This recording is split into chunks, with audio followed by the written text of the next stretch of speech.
Buenos días para todos. Sean muy bienvenidos a este lugar y a este culto de adoración. Venimos a adorar a Dios primariamente, a darle gloria, honra y alabanza al gran Rey, Señor y Salvador. Venimos a ser preparados para morir e ir al cielo. Y tercero, venimos a ser preparados para vivir en este mundo mientras llega la hora de partir. Si tienes esto en mente, tú vas a ser muy bendecido. Eso es la vida cristiana y a eso venimos los domingos. Les pido por favor me acompañen en sus Biblias. Me acompañen en sus Biblias a la primera carta de Timoteo. Retomamos hoy el estudio consecutivo y expositivo que traemos de esta carta. Y vamos a hacerlo leyendo los versos del 1 al 8. El director de culto leyó la unidad de pensamiento completo. Este capítulo consta de 15 versículos. Vamos a tener hoy la enseñanza en los versos 1 al 8. Como siempre, con mucha concentración y reverencia, úntense de una vez de la predicación, úntense del mensaje, imprégnese de él, lea con atención. Pero me gusta que ustedes me acompañen en la lectura para que de una vez vayan comprendiendo el espíritu que hay detrás de la letra. Recuerden que no es la letra, no, es lo que hay detrás, es el motivo, el propósito que hay detrás de la letra. Entonces voy a leer el verso 1, todos los asistentes a una voz, el verso 2 y así nos encontraremos todos en el verso 8. Exhorto ante todo a que se hagan rogativas, oraciones, peticiones y acciones de gracias por todos los hombres.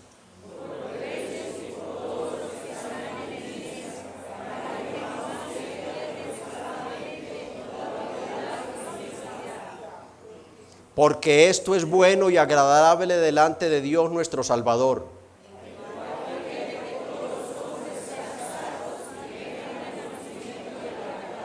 Porque hay un solo Dios y un solo mediador entre Dios y los hombres, Jesucristo hombre.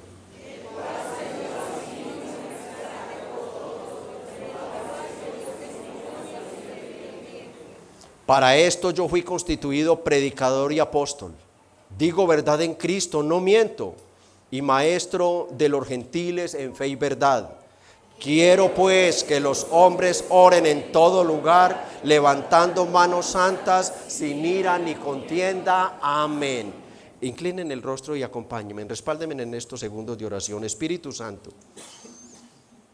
tú eres del Dios Trino, el mismo poder, la misma divinidad, la misma eternidad, la misma sabiduría, la misma autoridad que está en el Padre, está en el Hijo y está en el Espíritu. Y tú estás aquí, Espíritu Santo, en representación del Dios Padre y del Dios Hijo. Tú eres su vicario verdadero, no un hombre.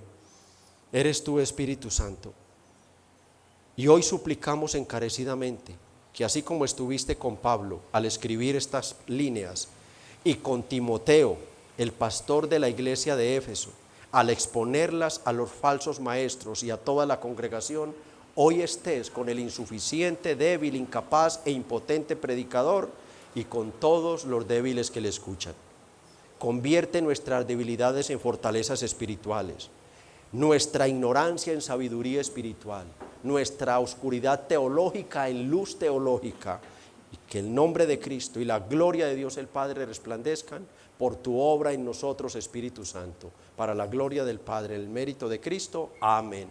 Por favor, toman asiento todos, amados hermanos. A partir de este momento vamos a guardar silencio.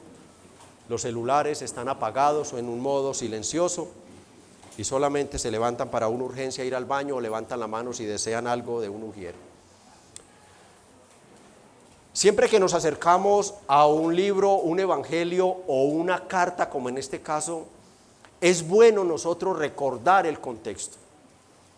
El contexto remoto es el que nos da a nosotros la luz de poder entender qué es lo que el Señor quiere decir. El contexto remoto de nuestro pasaje continúa siendo el ataque que sufrió la iglesia de Éfeso en el primer siglo por parte de los falsos maestros. Los pastores de la iglesia se desviaron, como aprendimos en el capítulo 1, porque ellos querían ser maestros de la ley.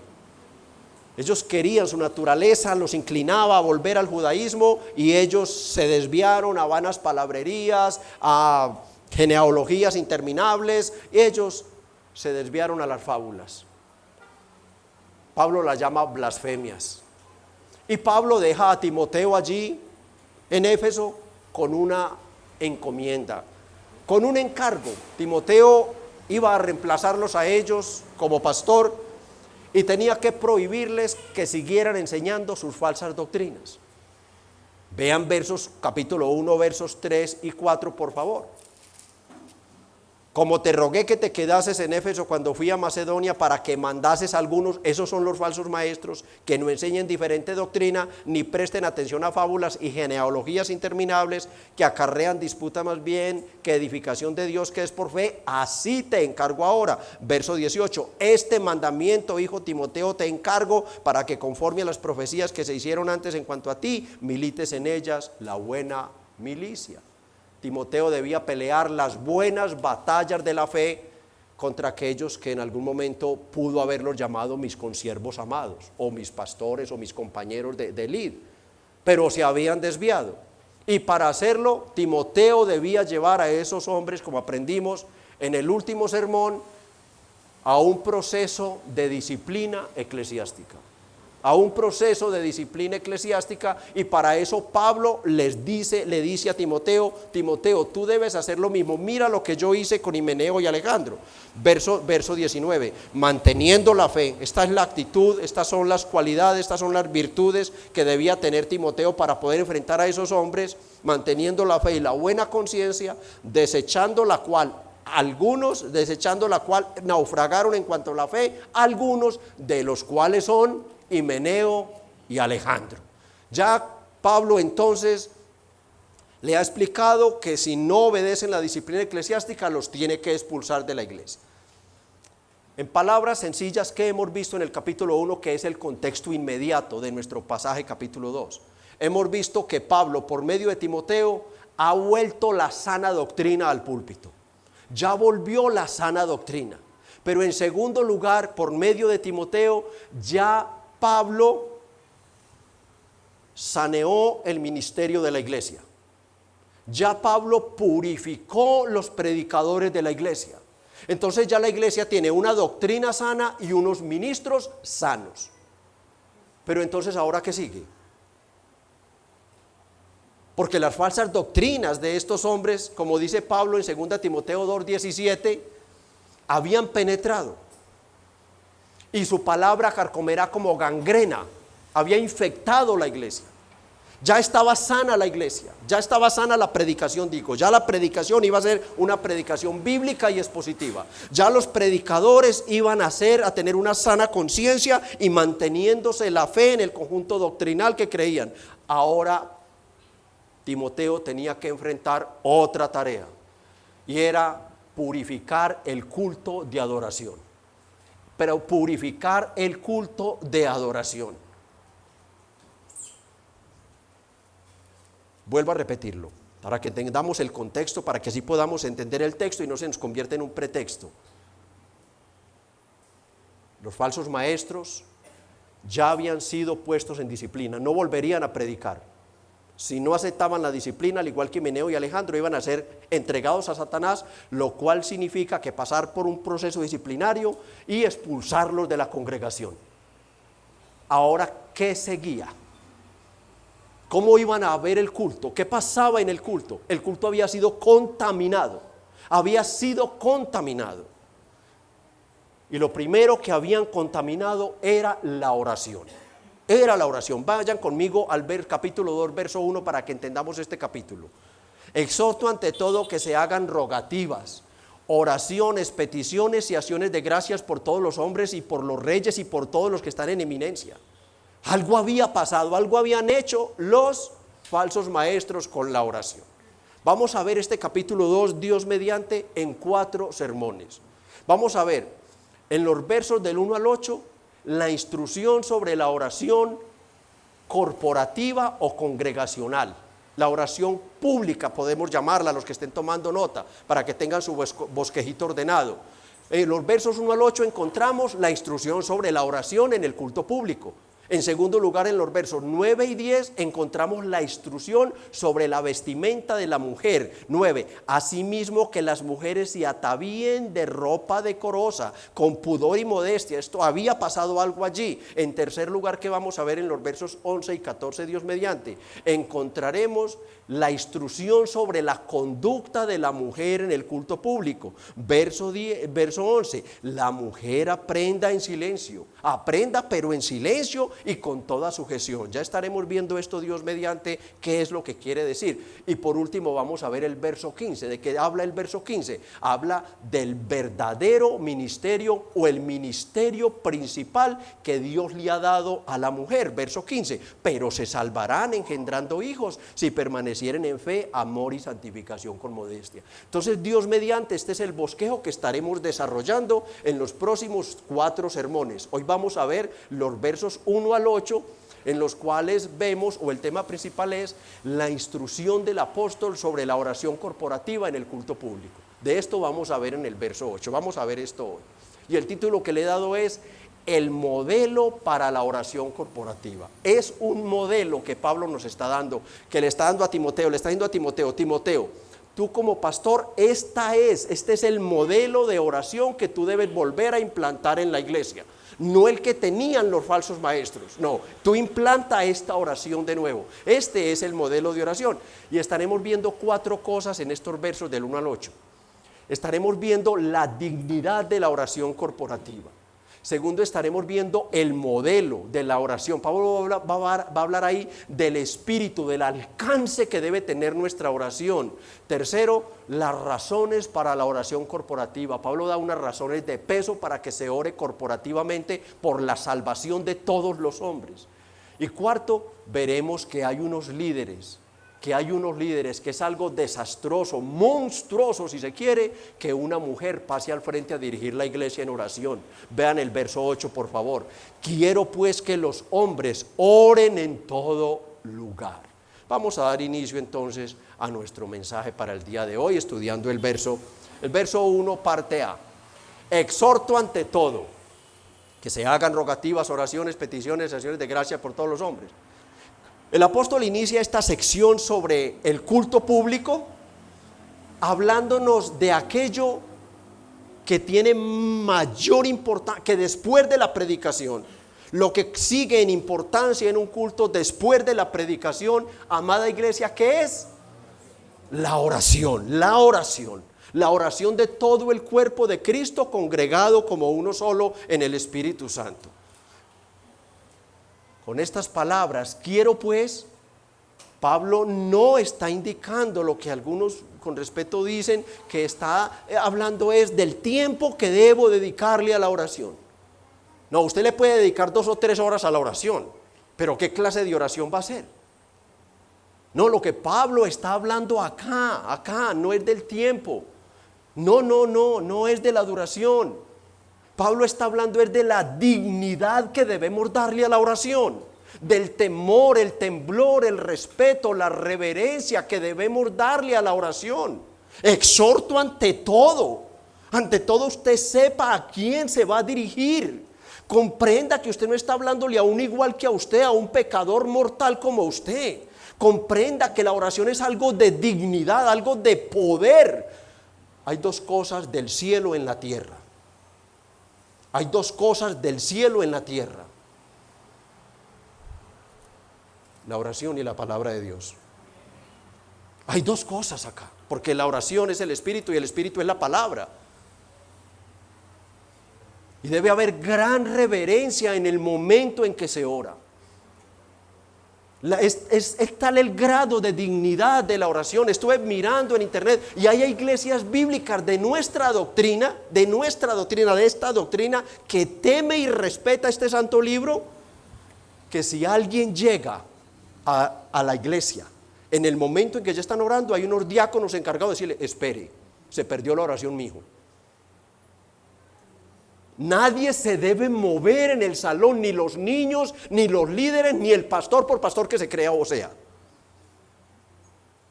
Nadie debe estar hablando. Es de alto valor para el cielo.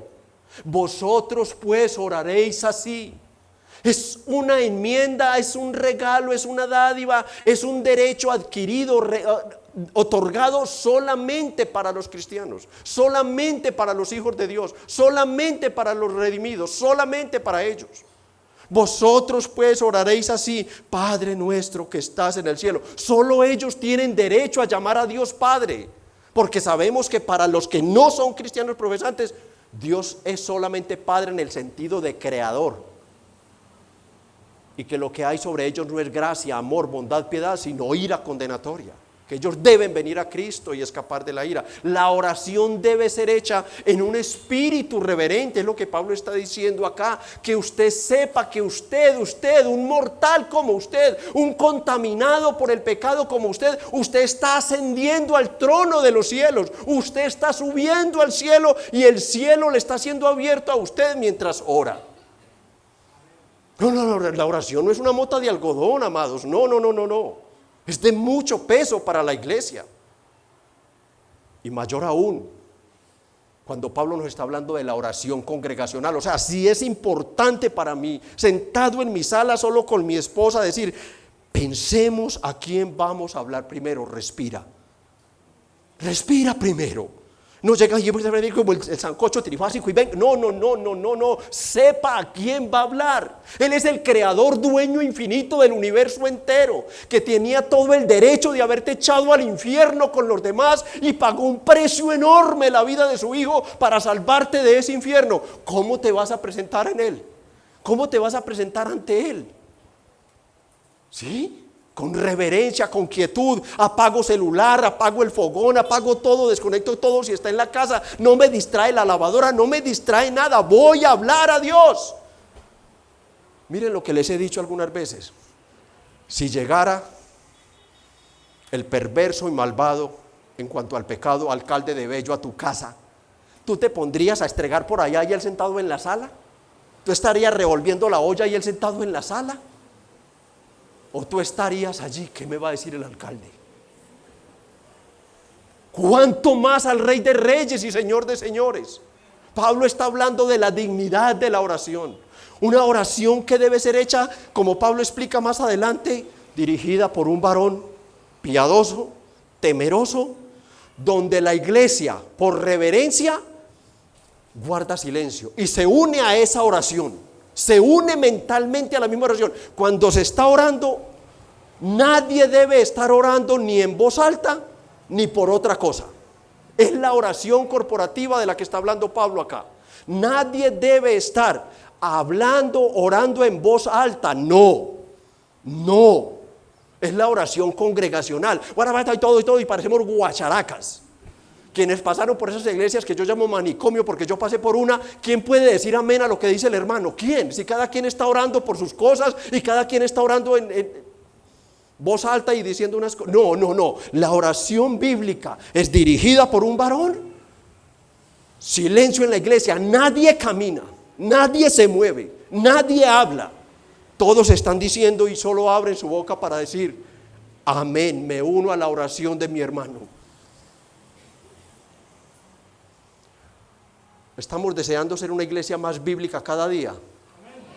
Entonces mire lo que nos está tratando el Señor. El Señor nos quiere mucho, el Señor nos ama mucho. Él dice: hijos, ¿quieren ser una iglesia del siglo I en el siglo XXI? Entonces oren de esta manera, tengan reverencia, denle dignidad a la oración,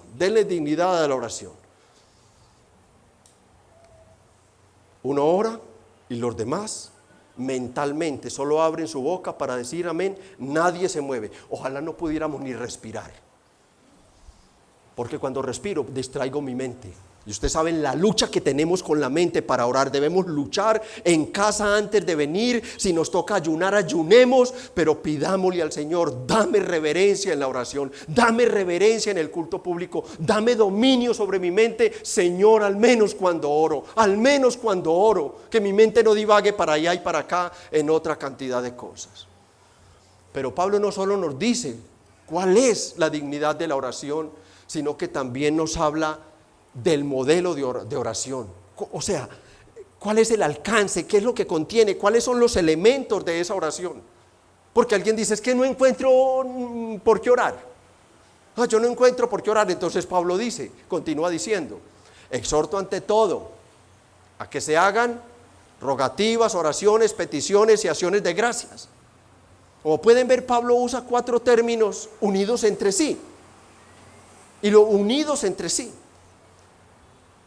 para darnos un motivo, un modelo de oración congregacional. No le va a faltar a la iglesia, no le va a faltar en ningún momento. Como estamos orando corporativamente, yo puedo estar muy bien, gloria al Señor, yo puedo estar muy bien, yo. Aunque nunca estaré del todo bien. Porque miro hacia allá y veo gente yendo al infierno. Ya no estoy bien, ya tengo un peso, ya tengo una aflicción. Pero yo puedo estar bien, pero no el cuerpo de Cristo. Entonces, como mínimo, yo voy a tener algo por qué rogar por ustedes. Yo voy a tener motivos para rogarle a Dios. Dios, ayuda a tu pueblo. Dios, auxilia a tu pueblo. Pablo usa estas 4 palabras. La primera es rogativa, la cual se deriva de un término en el original que significa carecer o absoluta carencia. O sea, ¿por qué rogamos? Porque hay alguien en una carencia extrema. Hay alguien careciendo de algo. Y siempre va a haber alguien aquí. Si yo dijera levanten la mano los que tienen carencia de algo, no la levanten porque la levantaría la mayoría o todos. Entonces esta es la oración congregacional. Y Pablo está diciendo, cuando oren congregacionalmente, rueguen a Dios por las necesidades de la iglesia. Rueguen a Dios por las necesidades de la iglesia. La segunda palabra que nos da es la palabra oración. La palabra oración. Y Pablo está diciendo, miren, la oración, ¿qué es la oración? Bueno, la oración es el discurso reverente que ustedes van a usar. Y en ese discurso reverente ustedes encuentran todo para decírselo a Dios. Ustedes lo alaban, ustedes lo adoran, ustedes lo exaltan. Ustedes se arrepienten. Todo eso contiene ese discurso reverente que nosotros presentamos delante de Dios. Intercedemos, como sigue diciendo también. Peticiones, que son, es intercesión, es la tercera palabra. Y básicamente tiene un significado que es íntimo, es desde las entrañas donde yo clamo, yo ruego, yo imploro. Señor, dependo de ti. Señor, ¿qué puedo yo hacer por mí mismo? No puedo. Si respiro es porque me das el aire y mis pulmones funcionan. Si camino es porque me das el equilibrio. Me das, Señor, el corazón para que palpite y lleve sangre por todo mi cuerpo. Señor, tu aire, tu tierra, tu luz, tu agua. Señor, todo es tuyo. ¿Yo qué puedo hacer? Humillados, hermanos, rogamos por todo el cuerpo de Cristo, porque este es el modelo de oración corporativa.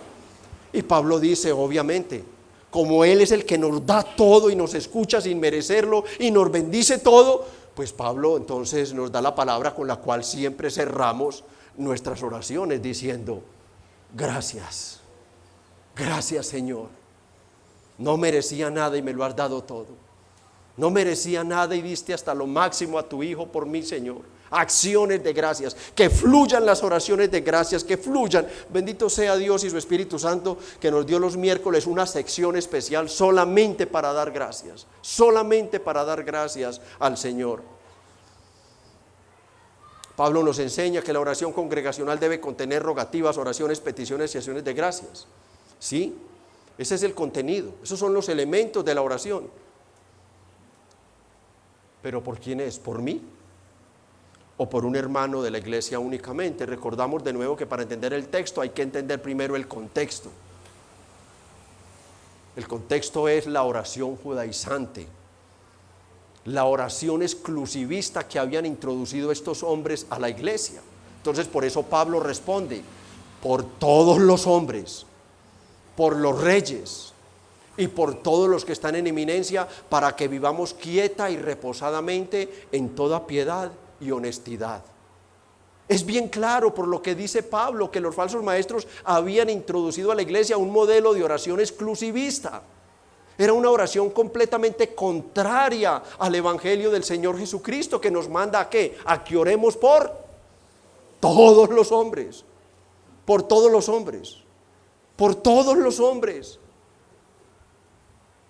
Y esta oración tiene un elemento, que es una oración evangelística. Es por todos los hombres. Entonces los judíos, esta gente por su cultura judía, su trasfondo judío, estos falsos maestros, ellos decían: por los perros no oremos. No oremos por los perros. ¿Quiénes eran tratados como perros por los judíos? Los gentiles, ¿cierto? Y los gentiles eran todas las demás naciones de la tierra. Todas las demás naciones de la tierra. Ellos eran exclusivistas. Para ellos los pactos, las promesas y todos los sacrificios y todo lo demás era solo para ellos. Pablo dice: señores, no, se ora de manera universal en cuanto al deseo por el bien y la salvación de todos los hombres. Nuestra salvación es universal, no es una oración exclusivista, sino que incluye, que es por todos los hombres, por todos los hombres. Y bueno, sabemos que por el contexto Pablo lo primero que dice es: ore por los reyes. Y no se está refiriendo precisamente a los reyes de Israel. No. De manera especial Pablo tenía aquí en mente al emperador. Y ustedes saben quién era el emperador de ese tiempo, ¿verdad? Sí, era Nerón. El hombre que se considera más daño le hizo a la iglesia primitiva. El hombre más odiado por el cristianismo. Y Pablo les está diciendo: no, Señor, no se queda por fuera. Hay que orar es por todos los hombres. Sin importar de dónde sea, quien sea, hombre o mujer, pequeño, grande, blanco, moreno, bonito, no tan bonito, por no decir feo como yo, rico, pobre, de todas las nacionalidades, de donde sea. Sí, oren por el rey, oren por el lacayo, oren por el esclavo, por el que le lava los pies y le lleva la comida, oren por él también. Porque es que a veces nos pasa algo por el legalismo interno que tenemos, que nos fijamos primeramente o en la posición social, en la apariencia física y no en el alma. Como seres espirituales nosotros miramos es el alma. Cuando pasamos por un andén, por el centro, por donde vamos, y vemos una persona, un ser humano tirado, poseído por el demonio, destrozado por las drogas, el alcohol, tirado, que huele mal, no se vaya por allá, que más mal huele usted cuando se muera, usted se está pudriendo, pase cerquita de él, y lo primero que diga es: Señor, gracias, porque solo por tu gracia yo no estoy como él o peor que él. Y luego diga: Señor, y aún si tienes piedad, salva su alma como salvaste la mía. Es al alma que apuntamos, no es a la plata, la fama, la apariencia, no, es al alma. Y cuando yo tengo ese enfoque, entonces mi oración no va a ser exclusivista, sino inclusivista. Va a ser por todos, porque en todo ser humano hay que una alma que necesita a Jesucristo como Señor y Salvador. Nuestra oración, dice Pablo, es todo lo contrario, todo lo opuesto a lo de ellos.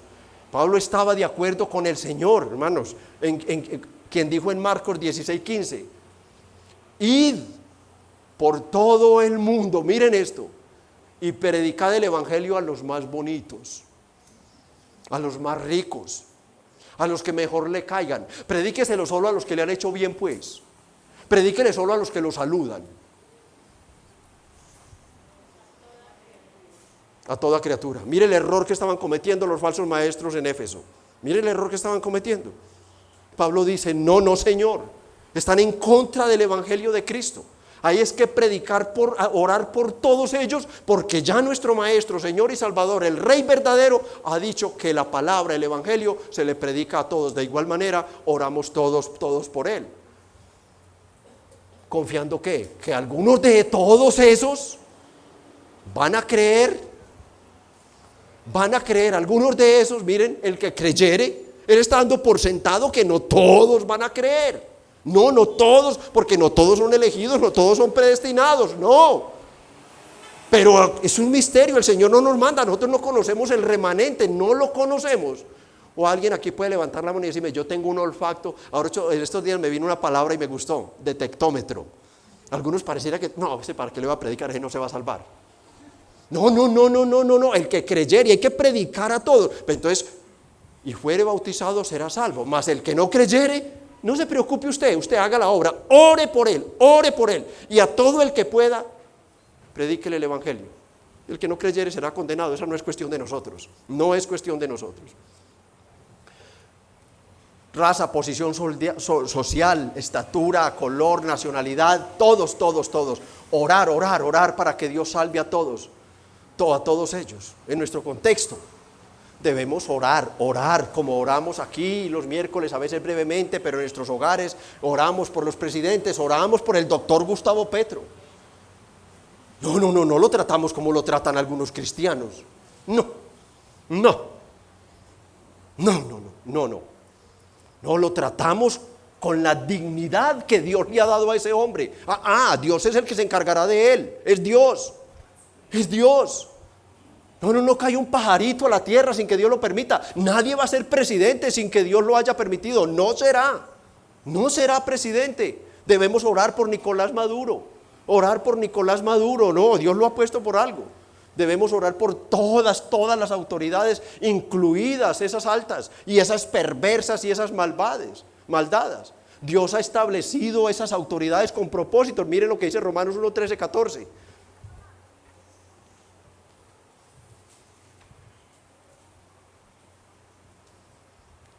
No es 1.13, es 13.1, es 13.1, por favor, y me disculpan. Sométase a toda persona. ¿A quiénes? A las autoridades. ¿Por qué? Porque no hay autoridad sino de parte de Dios. Y muchos cristianos son renegando, blasfemando, eso mejor dicho, porque los parte un guarda de tránsito, porque la ley dice que se ponga el bendito casco, y no yo porque es que me despeino y se me daña la gomina. Bueno, yo no tengo ese problema, gracias a Dios, tampoco tengo moto. Pero amados, no, esto es muy en serio, amados. Es que no hay autoridad sobre la tierra que no sea puesta por Dios.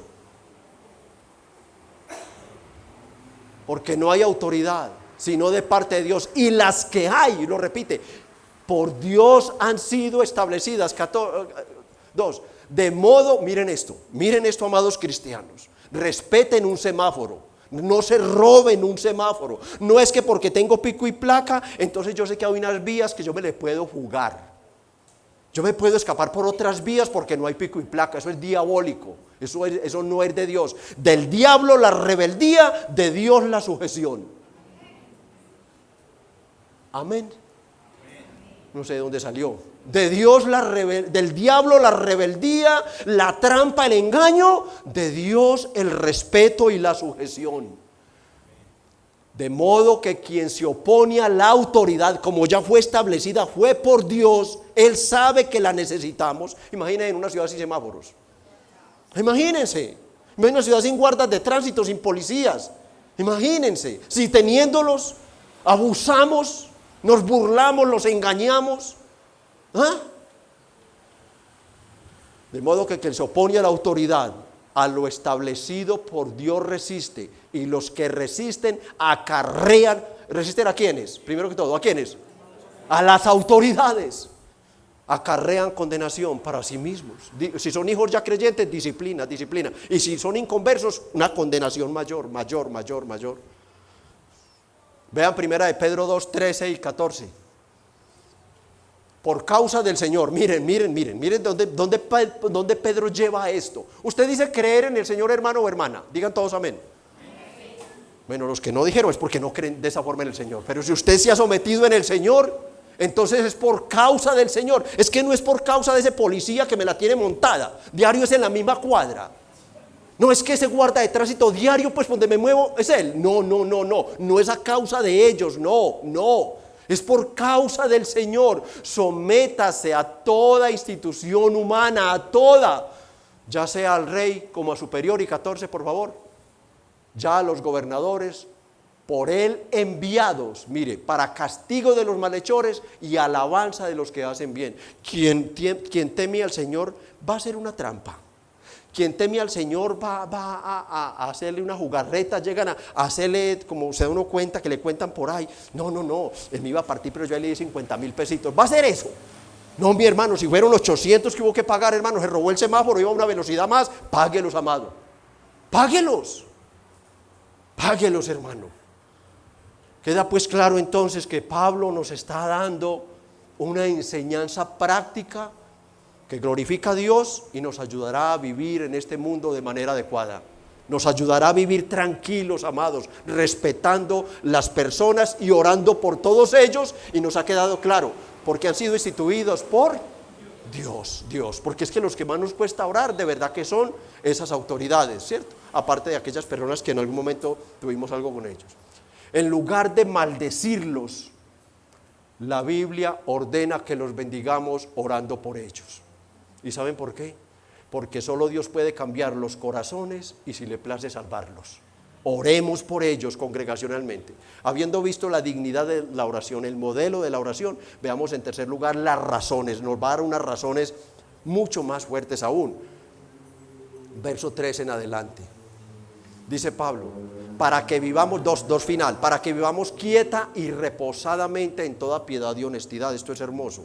O sea, Pablo tenía tal seguridad del poder de la oración, que Pablo decía, mire, la iglesia reunida orando por esas autoridades puede hacer que esa autoridad, Nerón incluso, por malvado que sea, Dios lo aplaque y ustedes puedan vivir tranquilamente, tanto allá en la calle y en todo lugar, como tener quietud en su corazón, Y por eso Pablo habla de la piedad y la honestidad. La piedad habla de nuestra relación y comunión con el Señor, y la honestidad de nuestra relación y comunión con las personas, o sea, con las autoridades. ¿Cómo podemos vivir nosotros si nuestro presidente fuera un verdadero cristiano que dijera, regiré a Colombia? Sí, pero primeramente por las normas que Dios me ha dado. ¿Cómo fuera esa nación? ¿Cómo sería esa nación? Y debemos orar por ellas. Nuestro país tiene líderes corruptos y malvados, sí. Viven en la impiedad y deshonestidad, sí. ¿Y cómo vive la sociedad? En una zozobra permanente. ¿Cómo viven nuestros amados compatriotas de Venezuela con uno corrupto como el que hay allá también? Mire lo que está quedando. Y Dios dice, no oren, es que no los maldigan. Es que oren por ellos, dice Pablo, que Dios los puede cambiar para que ustedes vivan quieta y reposadamente. Una segunda razón, versos 3 y 4, porque esto es bueno y agradable delante de de Dios nuestro Salvador, el cual quiere que todos los hombres sean salvos y vengan al conocimiento de la verdad. Oramos es porque esto es bueno y agradable delante de Dios. Es bueno, o sea, es excelente, es digno. O sea, Pablo dice, Dios se complace cuando ve la iglesia reunida orando corporativamente por todos los hombres y de manera especial por las autoridades. A Dios se complace, es bueno, es agradable delante de Dios. Se agrada de vernos reunidos Dios. ¿Por qué? Pablo dice, porque Él quiere salvar a todos los hombres, ¿sí? Y no vamos aquí a entrar ahora pues a hablar de que se refiere a que Dios quiere salvar a toda criatura humana, a todo núcleo humano que ha vivido, vive y vivirá sobre la tierra. No. Pablo no se está refiriendo acá a esto, el contexto no es ese. Lo que está hablando es de la profundidad del evangelio que habían distorsionado los judaizantes al decir, no, es solo los judíos. Pablo está diciendo, no, es gente de toda nación, raza y lengua. Es por todos los hombres que Dios quiere ser salvos y va a salvar a esos que Dios quiere salvar. Pero hay una voluntad que conocemos como voluntad preceptiva, sí, son los preceptos que pueden ser burlados, eso es un misterio. Muchos preceptos de Dios pueden ser burlados, ¿sí? Dios le ha dicho al hombre que no peque, ¿y qué hace el hombre? El precepto de Dios es bueno. Él hace salir su sol sobre justos y pecadores. Dios no quiere la perdición del malvado, como dice Ezequiel 33:11. Él no quiere la muerte. Diles, vivo yo, dice Jehová el Señor, que no quiero la muerte del impío, sino que se vuelva, o sea, que se arrepienta el impío de su camino y que viva. Volveos de vuestros malos caminos. ¿Por qué seréis condenados, oh casa de Israel? Ese es el precepto. ¿Y qué hizo el pueblo de Israel? Peque. Esos son los preceptos de Dios. Dios en su voluntad preceptiva, Él quiere el bien para todos. Y por eso Él nos manda que le prediquemos, Marcos 16:15, que le prediquemos el evangelio a toda criatura. Porque la salvación misteriosamente, siendo un decreto eterno de Dios por elección y predestinación, es responsabilidad de aquel que escuche el evangelio. Es responsabilidad de aquel que escuche el evangelio. Si Dios hubiera decretado, hermanos, en su decreto eterno, ese es el otro decreto. Hay una voluntad preceptiva y una voluntad decretiva, ¿sí? La voluntad preceptiva de Dios es un misterio, la puede burlar la criatura humana. Pero jamás la criatura humana se burlará de la voluntad decretiva de Dios. Nadie se burlará de un decreto de Dios. Nadie. Los decretos de Dios se cumplirán. La prueba de ello es Jesucristo muriendo en una cruz bajo la ira del propio Padre. El Padre mismo derramando la ira sobre Él para salvarnos a nosotros. Él quiere que todo hombre, toda mujer de toda nación, raza, lengua sea salvo. Y solamente esos que Dios decretó en su consejo eterno de redención que se iban a salvar, se salvarán. Vean Apocalipsis 7:9. Vean la equivocación. Primero siempre tengan el contexto presente para que entiendan todo texto. Después de esto miré y aquí una gran multitud, la cual nadie podía contar. Y miren, ¿de dónde? De todas las naciones. Entonces cuando dice Dios quiere salvar a todos los hombres, está diciendo Dios quiere salvar a todos los hombres, ojo esto, que ha decretado salvar en Cristo. Esos son los que se salvarán. Dios quiere salvarlos. Y lo que ocurre aquí algo es que así como Dios ha decretado quiénes son los todos que se van a salvar, ha decretado también los medios por los cuales los va a salvar. Amén.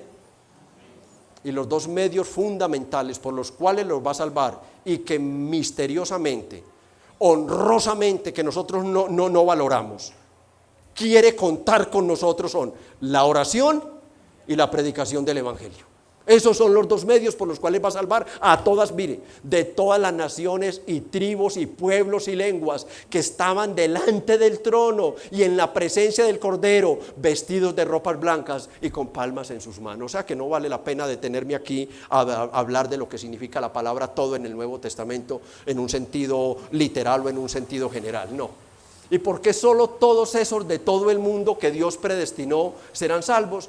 Porque solo esos fueron predestinados para salvación. Acompáñenme por favor a Efesios 1, de forma rápida, vamos a hacerlo solo como lectura para que veamos. Vamos a Efesios 1 del 4 en adelante, para que entendamos que la predestinación y la elección son doctrinas fundamentales de la fe bíblica.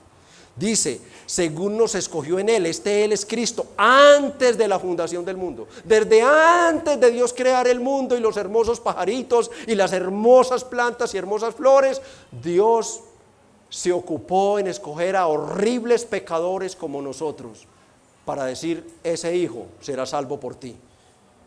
Según nos escogió en Él antes de la fundación del mundo para que fuésemos santos y sin mancha delante de Él, en amor habiéndonos predestinado para ser adoptados hijos suyos por medio de Jesucristo, según el puro afecto de su voluntad, para alabanza de la gloria de su gracia, con la cual nos hizo aceptos en el amado, en quien tenemos redención por su sangre, el perdón de pecados según las riquezas de su gracia. Y complementen esto por favor con Romanos 8:28 al 30, para que ustedes queden todavía más convencidos de que es que Pablo está hablando y cuáles son los todos acá. Romanos 8:28. Y sabemos que a los que aman a Dios todas las cosas le ayudan a bien. Esto es exclusivamente, únicamente a los que conforme a su propósito son llamados ¿para qué? Para salvación. Porque a los que antes conoció, antes de crear el mundo ya éramos conocidos de manera espiritual, de manera salvífica. Conoció, también los predestinó para que fuesen hechos conforme a la imagen de su Hijo. Un número exacto, todos conforman un número, un remanente especial de elegidos, de predestinados, conforme a la imagen de Jesús. No irá nadie al cielo que no sea semejante a Jesús el hombre, no a Cristo el Dios, no, sino a Jesús el hombre, seremos conformados hombres y mujeres a la imagen de Jesús el hombre, seres humanos santos, puros, nobles, justos, buenos, agradables a su Hijo, para que Él sea el primogénito entre muchos hermanos. Y vea la conclusión: y a los que predestinó, a estos también llamó, y a los que llamó, a estos también justificó, y a los que justificó, a estos también glorificó. El punto al que quería llegar es este: estos son todos esos que Dios quería salvar, y los que Pablo mencionó. Amén. Y si alguien tiene alguna duda, pues ahora se me acerca y hablamos un poquito más de este tema. Una tercera razón por la que debemos orar públicamente: primero, vivimos quieta y reposadamente. Segundo, esto es agradable a Dios. Tercero, por la que debemos orar públicamente, es precisamente porque ese modelo de oración está de acuerdo con el evangelio cristiano o doctrina cristiana. Vean versos 5 y 6, por favor. Porque hay un solo Dios. Bueno, pastor, ahora sí estoy entendiendo. ¿Por qué es que tenemos todos que orar corporativamente? Porque ¿cuántos dioses hay? Un solo Dios. Hay un solo Dios y un solo mediador entre Dios y los hombres, Jesucristo hombre. Y para acabar de complementar, de darle fuerza a su argumento, Pablo dice: el cual se dio a sí mismo en rescate por todos, de lo cual se dio testimonio en su debido tiempo. No sé qué rostro harían los falsos maestros en ese momento. Uno no sabe cómo retorcerían allí la cara, o cómo se sentirían, o si el Espíritu Santo obraría y les quitaría esa venda y les haría ver que no hay un Dios para los judíos y otro para los gentiles, uno para el rico, otro para el pobre, que no son sus sacrificios, su circuncisión, sus víctimas, sus holocaustos lo que salva, sino el sacrificio del mediador. Esto es lo que Pablo está diciendo allí. Esto es lo que Pablo está explicando allí. Yo lo sabía, esta carta la iban a leer delante de ellos para poderlos luego llevar a la disciplina. Y estos exclusivistas, yo creo que acá fueron llevados, su polvo a tierra les llegó, y ellos fueron aterrizados, y nosotros acá pretendiendo que había otro Dios, o los dioses de la mitología griega serían los que iban a salvar a los gentiles. Y ahora Pablo nos dice, el apóstol nos dice que hay un solo Dios, y por eso tenemos todos juntos que orar a ese único Dios para que salve a todos esos por los que estamos orando, por medio del único sacrificio, del único mediador, que es Jesucristo. Toda persona, cualquier persona en cualquier lugar de la tierra que vaya a ser salvado, lo será solo por la gracia del único Dios y por medio de la expiación de su único mediador, Jesucristo. Dice primera de Juan 2:2 que la propiciación fue por nuestros pecados, y que no solo por los nuestros, sino por los pecados de todo el mundo. Ahí volveríamos a caer, pero mire que no, por los elegidos de todo el mundo, por aquellos que Dios escogió de todo el mundo, esos se van a salvar. Por eso Hechos 4:12 Pablo dice, Pedro dice: en ningún otro hay salvación, porque no hay otro nombre bajo el cielo dado a los hombres en que podamos ser salvos, y ese nombre es Jesucristo hombre. ¿Y qué hizo ese Jesucristo para ganar el derecho a ser ese mediador? Verso 6: el cual se dio en rescate por todos, de lo cual se dio testimonio a su debido tiempo. Es muy claro el texto, es muy claro. No dice que Cristo se dio en rescate para ofrecer o para hacer posible la salvación de todo el mundo. No. Dice que se dio en rescate por todos los que, ¿cuáles? Todos los que el Padre le dio. Padre, Juan 18:9, Padre, de los que me diste, ninguno se perdió. Ya vimos en Efesios que ¿dónde se los dio? Desde antes de la creación del mundo. Desde la eternidad pasada Dios le dio un número exacto de todos esos elegidos y predestinados. No se va a salvar nadie más que no haya sido elegido, predestinado. No, la marca, si alguien está acá diciendo: pero pastor, ¿y entonces yo cómo hago para saber si soy un elegido o un predestinado? Eso es muy sencillo. Entréguese a Jesucristo. Reciba a Jesucristo como Señor y Salvador. Humíllese delante de Él, crea en Él y empiece a vivir para Él. Y está confirmado que usted es un elegido y un predestinado. Si usted no cree en Cristo, usted ha sido dejado en el fango y será absorbido cada vez más y más por el pecado y llevado al infierno. Pero si usted ha creído en Cristo, y su vida misma y su conciencia, porque es que es bueno, y quisiera detenerme aquí, Porque uno de los más grandes temores que tenemos los pastores es del autoengaño de muchos seres humanos que asisten a las iglesias bíblicas. Aquí puede haber alguien creyendo que es cristiano, pensando que si se muere ahora va para el cielo y morirse y resultar en el infierno. Porque su vida desdice completamente el evangelio de Cristo. Su conducta en la calle, en el mundo, en su hogar, en el trabajo, en las cantinas, en el licor y todo lo demás, desdice que tú eres cristiano y piensas que vas para el cielo. ¡Despierta! No juegues con tu alma, no juegues con tu alma, no abuses de la gracia de Dios, no abuses de la paciencia de Dios. Hasta hoy has sido paciente, pero ¿sabes una cosa del peligro de la paciencia de Dios? No sabemos cuándo terminará. Y todos los días para nosotros son santos. Y toda nuestra vida debe estar acompañada de una conducta santa y piadosa. No sabemos. Y yo no quisiera que el día que yo muera, y yo esperando que lleguen, y un día verlos en la fila izquierda, con el evangelio que se les ha predicado, mis queridos amigos y hermanos también. Él se dio en rescate por todos, no se perderá ninguno de todos esos, de todos. Cristo se entregó por aquellos que el Padre le dio desde antes de la fundación del mundo. Y Pablo dice, no oren como esos judaizantes, oren como Cristo nos enseñó, oren como enseña el evangelio, oren por todos los hombres, que si Dios los ha escogido a todos esos, su Hijo Jesucristo murió, y si Él murió por ellos, inevitablemente se salvarán. Inevitablemente se salvarán. Y una cuarta razón, debemos orar por todos los hombres, por el testimonio que nos da el Nuevo Testamento del testimonio de Pablo. Sí.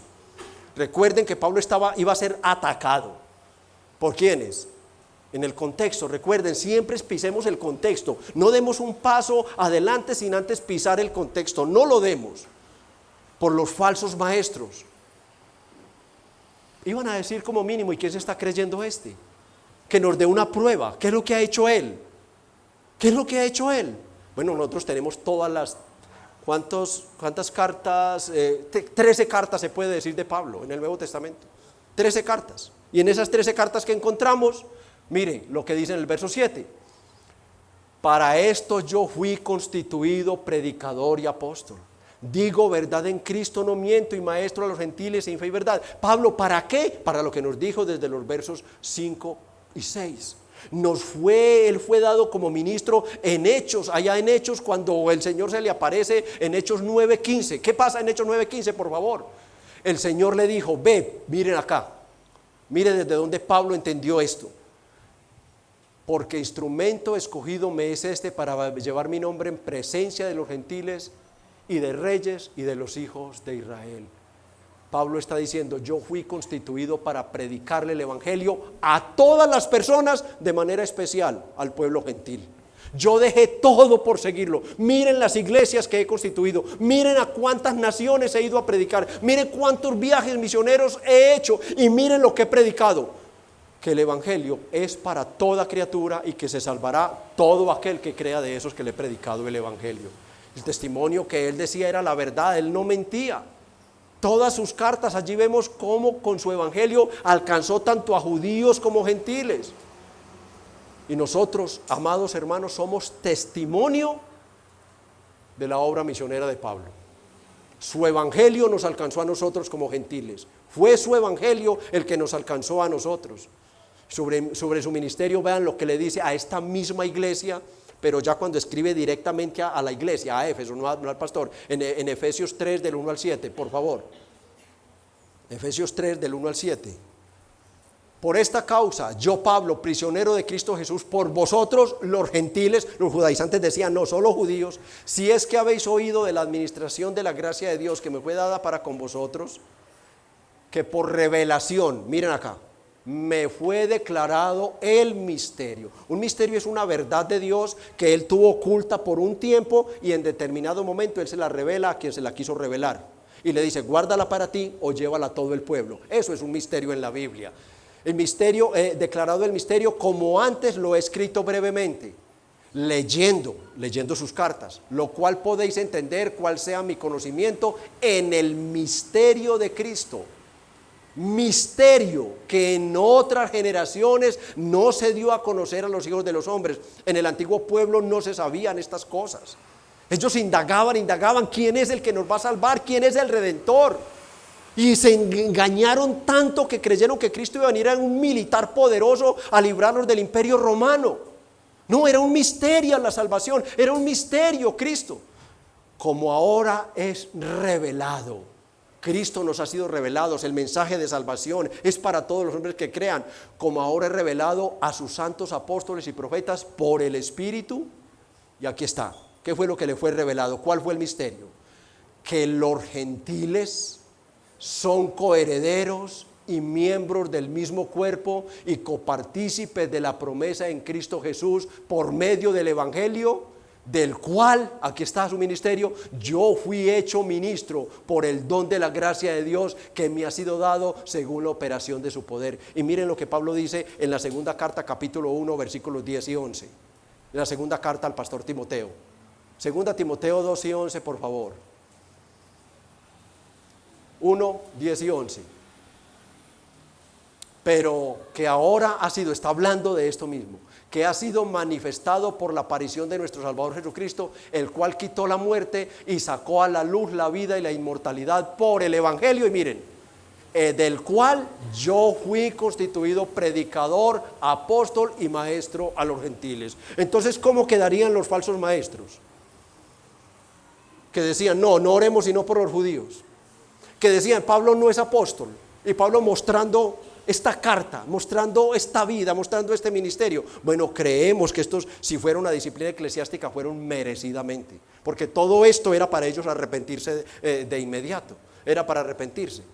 Y el testimonio de que él decía la verdad sobre esto, pues lo tenemos nosotros en nuestro propio corazón. Entonces, habiendo visto la dignidad de la oración, el modelo de la oración y las razones para la oración, veamos ahora en cuarto lugar y de manera mucho más breve, quiénes deben liderar esa oración. Ahí tienen el bosquejo de nuevo, miren. ¿Quiénes deben liderar la oración de acuerdo al corazón de Dios, de acuerdo a la mente de Dios, de acuerdo a la voluntad de Dios? ¿Quiénes lo deben liderar? ¿Quiénes deben pararse al frente a guiar el pueblo redimido de Dios en oración? Quiero pues, esta palabra quiero, recuerden que es un mandato porque viene del apóstol. El apóstol es el mensajero, es el enviado de Dios, él es el heraldo, él solo transmite las palabras de Dios y esto es un mandato para la iglesia. Quiero pues que los hombres oren en todo lugar, levantando manos santas sin ira ni contienda. Así concluye Pablo esta sección sobre la oración corporativa en el culto público. Así lo concluye Pablo. ¿Qué concluye? ¿Qué mandato concluye Pablo? Ordenando que la oración corporativa sea dirigida por hombres. Por hombres. Luego más adelante va a decir, solo ellos predican. Luego va a decir ellos, solo predican. Luego va a decir, solo ellos son pastores. Solo ellos son escogidos como pastores. ¿Y de qué nos habla esto de entrada? ¿De qué nos habla esto de entrada? Hermanos, de la desobediencia tan supremamente visible contra la palabra de todas aquellas iglesias que ponen una mujer al frente a dirigir la iglesia en oración. Por eso, con mucho temor y respeto, yo lo digo, no son iglesias de Dios. Allí hay almas de Dios, ojo, que es muy diferente. Allí hay almas de Dios. Pero una iglesia que no tema y que no respete la palabra de Dios, no es una iglesia de Dios. Lo primero que hace una iglesia de Dios, lo que hace primero, hablemos de nuestra conversión. ¿Qué ocurrió en nosotros cuando nos resplandeció la luz de Cristo? Se apoderó, se adueñó de nosotros un gran temor y temblor ante la palabra escrita. Y aprendimos que para decir yo creo en Cristo, yo primero debo decir yo creo a la palabra de Cristo. No puedo yo decir yo creo en Cristo, pero yo hago lo que quiero. No puedo yo decir yo soy un pastor del Señor Jesucristo, pero es que mi esposa es pastora. ¿Ah, sí? ¿De dónde acá? Soy más que la Biblia. O sea, se equivocó el Señor, que no nombró ni una sola mujer apóstol, como estaremos viendo, porque miren lo que Pablo va a empezar diciendo. Pablo nos va a dar una luz impresionante. Pablo nos va a decir, así mismo que las mujeres se atavíen de ropa decorosa, y luego va a empezar a hablar. Luego va a decir, porque no permito que la mujer enseñe. ¿Por qué? Porque ya nos dio, miren todo lo que está haciendo en la oración para luego darnos los argumentos teológicos de por qué es algo vergonzoso, es hacerle un daño terrible, es inducir un alma a la condenación cuando una iglesia apoya a una mujer para que se pare al frente, es inducirla a la condenación, es inducirla a que reciba la ira de Dios, el castigo de Dios, los juicios de Dios. Aunque soy de los que puedo pensar con mucha tristeza de que es que no les ha resplandecido la luz de Cristo, que es que muchas, por no decir todas, no son siquiera creyentes, porque un verdadero creyente lo primero que hace es someterse a la palabra de Dios, y ellas, al no encontrar un solo versículo, ni uno solo que las apruebe, deberían tener temor y temblor. Quizás el orgullo, la arrogancia las ha llevado a esto, mis hermanos. Quiero pues que los hombres oren. Entonces, ahora, habiendo visto en el encabezado 1 la dignidad de la oración, estos hombres deben pasar al frente, dice Pablo, y a toda hora estar con las manos alzadas. Sí, porque es que eso es lo que dice el texto, ¿cierto? Sí, vea, levantando manos santas sin ira ni contienda. Nos pasaría lo que le pasó a... que se le cansaron las manos y tendríamos que poner 2 acá, vengan, ayúdenme acá. No, recuerden que lo que buscamos es el espíritu, no la letra. Buscamos es el sentido de lo que está diciendo Pablo, y Pablo ya en el verso 1 nos habló de la dignidad de la oración. Ya nos explicó que ese hombre va a dirigir la oración con un espíritu, con un corazón lleno de piedad. Sí, levantar las manos es un símbolo de dependencia, de humillación. Sí. Incluso la persona que es muy nerviosa llega y lo tocan por acá y levanta las manos. Sí, pensando que es un atracador. Eso es un símbolo de rendimiento, de que me entrego, de que me humillo, de que dependo de ti. Ese es el símbolo. Pero lo que hay es interno. La oración debe ser motivada por un espíritu interno de piedad en ese hombre que va a dirigir la oración. La iglesia debe ver que hay piedad, que hay temor, que hay temblor. Recuerden, amados líderes oradores, que la oración pública habla de tu oración privada. La oración pública habla de tu vida de oración privada.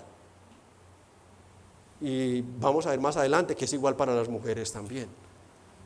La oración pública entonces está pidiendo es que ellos sean llenos de piedad, llenos de temor, que cuando pasan al frente ellos, su conciencia no les dice, arrepiéntete primero,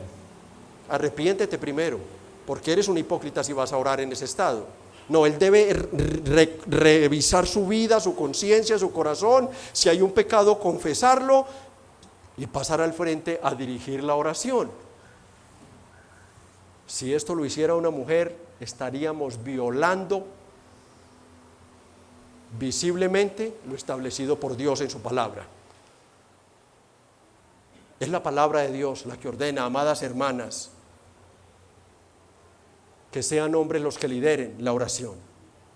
Ellos lo hacen como, ya lo dije, voy a repetirlo, con voz audible, solamente ellos están guiando la iglesia, que sea una sola voz delante de Dios. La iglesia está unida, aunque no pensaba orar por eso, pero el Espíritu le dio eso a él. Ya usted sus oraciones personales las va a hacer personales, pero usted se va a unir a la oración que el Espíritu Santo le da. Los oradores no escribimos nada, no escribimos una oración. En absoluta dependencia del Espíritu Santo, lo que el Espíritu Santo nos vaya a guiar, con piedad, con reverencia, con temor y temblor, la iglesia toda unida, solamente abre su boca para decir amén.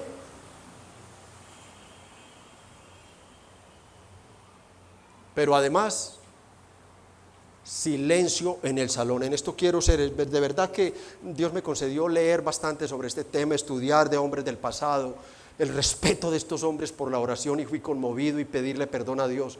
Hermanos líderes de atrás, hermanas del refrigerio, no me hablen cuando empiece el culto, por favor. No sé qué vamos a hacer, pero no más. No más. Mi corazón venía agobiado y fui realmente aplastado por este mensaje, preparándolo, hermanos. No, hermanos, reúnanse, hablen, den las directrices, que es lo que hay que hacer solamente para una emergencia, pero en el culto se viene a adorar a Dios, se viene a orar, y la oración debe hacerse, la congregación debe tener temor, temblor, dignidad a la oración y al nombre de nuestro Señor Jesucristo. Nadie se mueve. Nadie camina en el salón. Y el que nos llegue después de que hayan dado los anuncios, déjemelo hasta que termine la oración acá del perdón. Lo dejamos ahí, amados. Por favor, respáldenme en esto. Nos estamos preparando para estar por toda la eternidad delante de la presencia de un Dios que es 3 veces santo. Y esa santidad debemos empezar a mostrarla desde acá. Así que los que llegan un poquito tarde, con mucho amor, traten de estar aquí. Por tardar a las 10:30 en punto, que es donde va a empezar la oración. 10:30, por favor, traten de llegar acá. Tengamos reverencia. El Señor nos está hablando, el Señor nos está puliendo para su santa gloria, nos está puliendo para llevarnos a su reino. Los niños, quietecitos, quietos los niños. Los que están en el salón, los demás acá. Madre, no te dejes manipular de tu niño, que es muy pequeñito, pastor. No, enseña lo que va a permanecer durante el culto en tus piernas, que va a permanecer a tu lado. Y si está muy rebelde, lo voy a decir más adelante cuando predique el verso 15, pero desde hoy lo introduzco. Sal afuera, como tú cargas la barra en el bolso como una buena cristiana, tú cargas la reglita en el bolso, tú la cargas, sal afuera. Dios le ha dado unas almohadillitas al niño. En esas almohadillitas lo acaricias allá afuera con la advertencia: si me lo haces, te disciplino más fuerte, mi amor. Más fuerte, porque te he enseñado en la casa, mi amor. Si me lo haces, y como te va a retar, porque es un depravadito pequeño, te va a retar, va a llegar y va a coger y va a llegar. Sal y cumple la advertencia. Y que esto sea para todos los padres: cuando le adviertas a un hijo algo, cúmpleselo.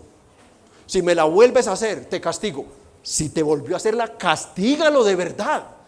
No te dejes manipular por él. Tú tienes autoridad sobre ese niño. Tú tienes autoridad. Y abuelas, no se metan en la disciplina de los niños. Es pecado.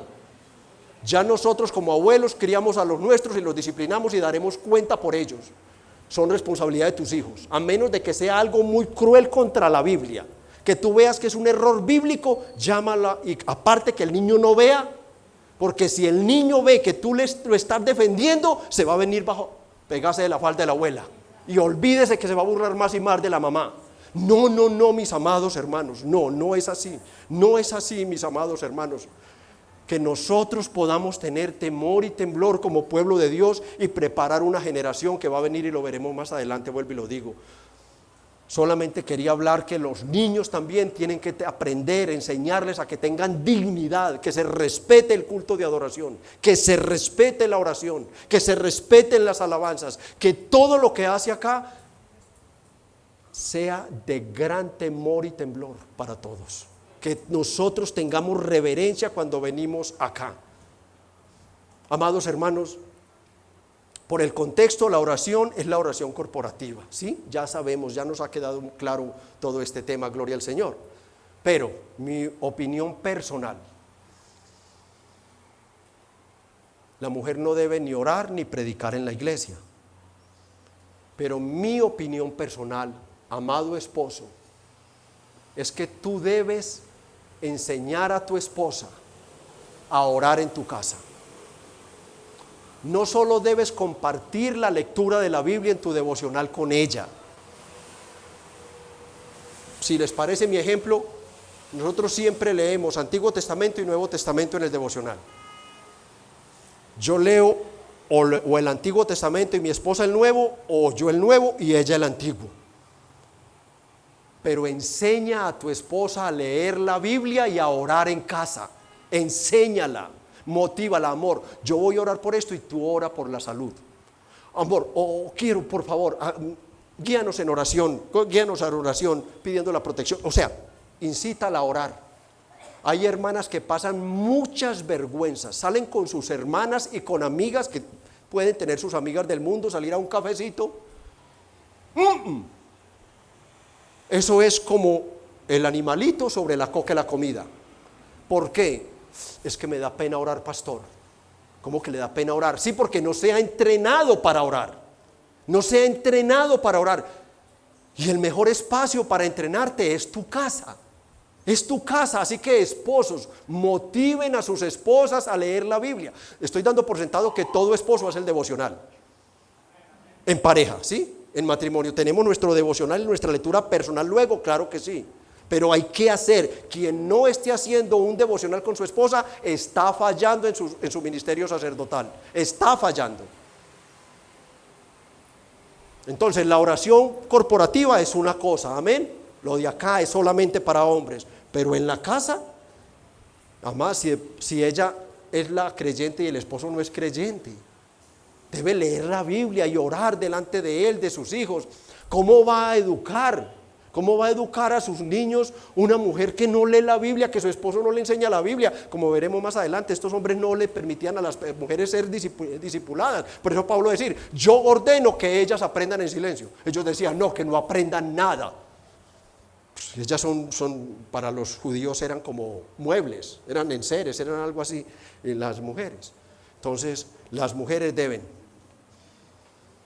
como miembros, amados hermanos, este es para todos los creyentes, para todos nosotros.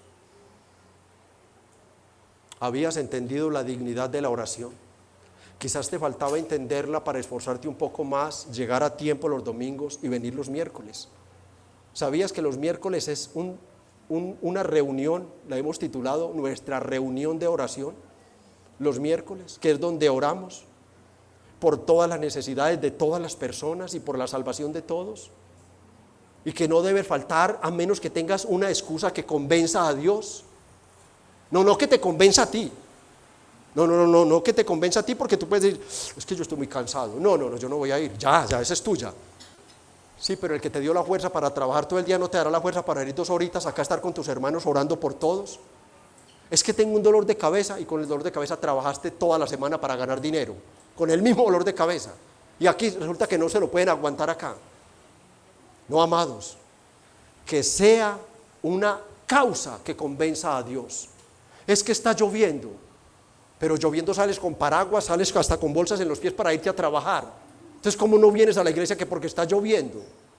No, pastor, es que el niño es tan inquieto. Ya dije lo que hay que hacer con el niño: trabajar en él, educarlo a él, no permitir que es que los niños hoy en día están educando ¿a quiénes? A las mamás. Y ya se les va a quitar de hoy en adelante ese puntalcito de la abuela pecaminosamente. No hay que defenderlos, hay que apoyar a la madre. Vaya, mija, y disciplínelo en amor, explíquele primero por qué, descargue su corazón. Si tiene rabia no lo haga todavía, pero vaya y disciplínelo. Entonces podremos tener niños desde pequeños educados en nuestra congregación para la gloria del Señor. Amado, recuerda esto, llévate esto en tu corazón. Dios te ama tanto. Dios te ama, pero tanto, que Él quiere ver a sus hijos reunidos orando por todos los hombres, y de manera especial por nuestros familiares perdidos. Valoremos el culto, valoremos la oración y dispongámonos cada día para glorificar más al Señor. A los amigos, amigo, ¿tú oras? ¿Sabes qué es eso?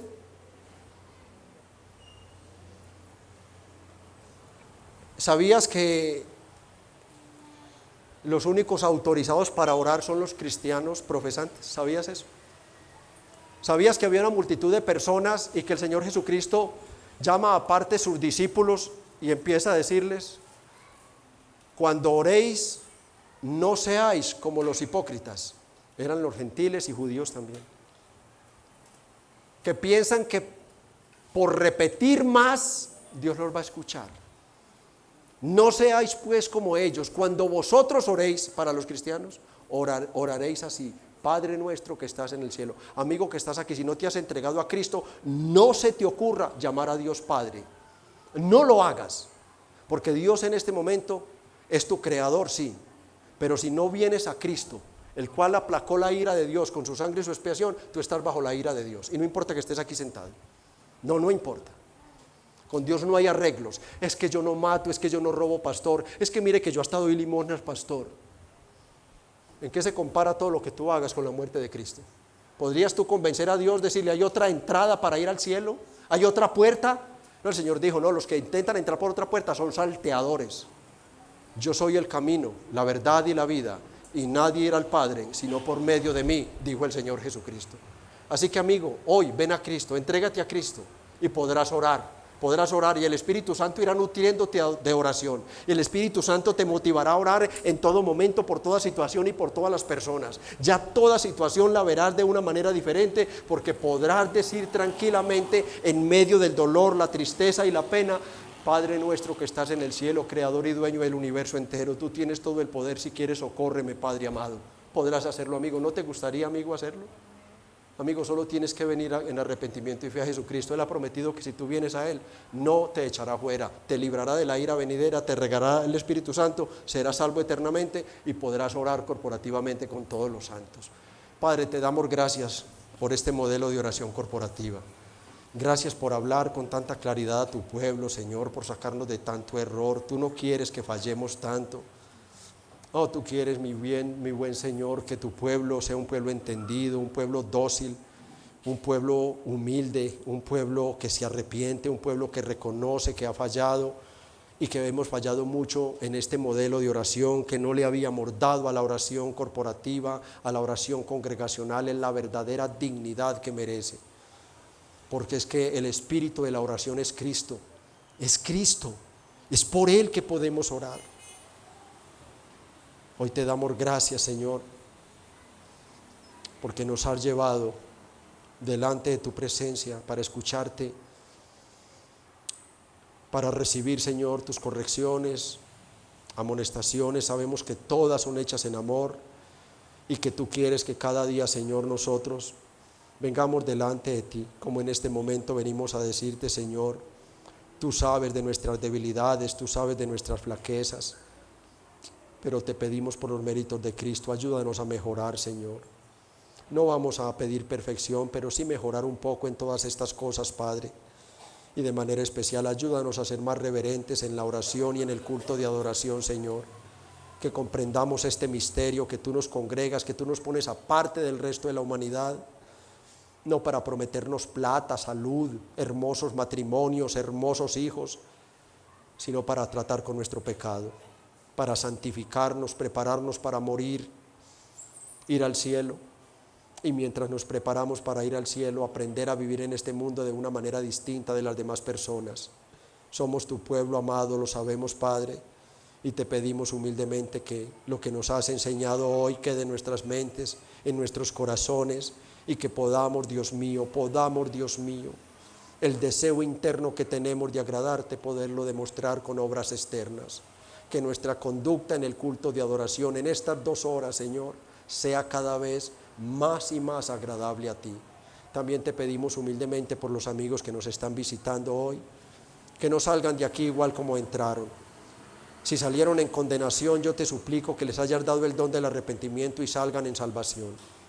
Trata con ellos, Espíritu Santo, por favor, y ayúdanos, oh Padre, ayúdanos en el transcurso de la semana que comienza a poner por obra lo que hoy nos has enseñado. En el nombre de Cristo Jesús, amén y amén.